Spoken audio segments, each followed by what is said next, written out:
कोल्हापूर जिल्ह्यात अलीकडच्या काळात घडत असलेल्या काही चिंताजनक घटनांच्या पार्श्वभूमीवर मुरगुड इथं नागरिकांनी महिलांच्या सुरक्षेबाबत पुढाकार घेत पोलिसांना निवेदन दिलंय।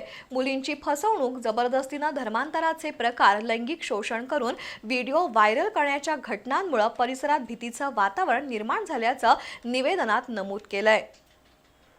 हातकणंगले तालुक्यातील पुलाची शिरोली इथं घडलेल्या लव जिहाद प्रकरणातील संशयित आरोपींवर कठोर कारवाई करावी अशी मागणी मुरगुड नागरिकांनी केली आहे।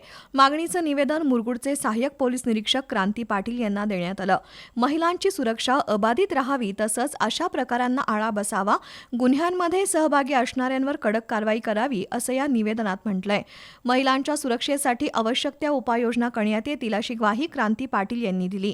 यावेळी माजी उपनगराध्यक्ष दगडू शेणवी, व्ही.आर. भोसले, सर्जेराव भाट, ओंकार पोद्दार, तानाजी भराडे यांच्यासह नागरिक उपस्थित होते।